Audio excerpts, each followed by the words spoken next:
Allons-y maintenant avec l'outil numéro 6, donc c'est-à-dire utiliser l'équation, résoudre les équations de degré 1, de degré 2 et les équations exponentielles.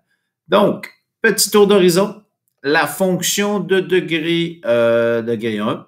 Donc, quand on résout une fonction, toujours deux possibilités. Donc, résoudre l'équation, deux possibilités.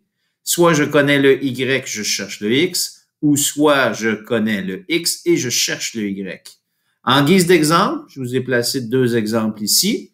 Exemple, si j'ai l'équation y égale 2x plus 50, je connais mon y, donc je remplace mon y, et je cherche la valeur de x. Donc, je vais utiliser les priorités d'opération inversées. Donc, je vais enlever ce qu'on additionne et soustrait en premier à ma variable, donc en faisant moins 50 ici. Et par la suite, je vais diviser par 2 de chaque côté pour trouver ma valeur de x. Par contre, si je connais le x et je cherche le y, donc je remplace mon x par 3 dans l'équation, je fais mon calcul ici de multiplication en premier et ensuite je vais additionner mon 50 pour obtenir 56. Dans le cas d'une degré 2, sensiblement la même procédure, donc on va aller voir les deux possibilités avec des exemples. Si j'ai y égale 2x à la 3, donc si mon y vaut 100, je remplace le y par 100. Ici, je vais diviser par 2 en premier de chaque côté pour obtenir le 50. Et par la suite, je vais appliquer la racine carrée pour trouver la valeur de x approximativement une fois arrondi.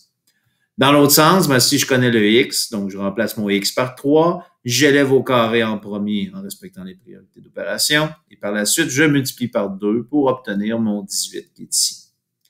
Pour ce qui est de la fonction exponentielle, il y a peut-être une petite particularité ici avec le fait lorsque je connais le y et je cherche le x.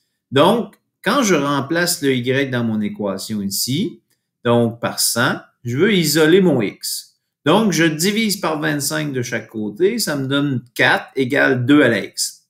Puisqu'on n'a pas vu les fonctions logarithmiques en secondaire 4, on devra procéder ici par essai et erreur. Donc, j'essaie des valeurs de x et j'essaie de trouver des valeurs de x pour lesquelles, lorsque je vais appliquer mon exposant, ça va me donner 4. Donc, par exemple, 2 à la 1, ça donne 2. Donc, c'est pas ce que je cherche. 2 à la 2, ça donne 4. Ah, c'est ce que je cherche. Donc, je peux conclure que mon x vaut 2. Donc, c'est par essai-erreur, connaissant le y, que je vais pouvoir trouver le x. De même ici pour, pas de même, mais autrement, si je connais le x, c'est seulement par calcul que je vais pouvoir trouver le y.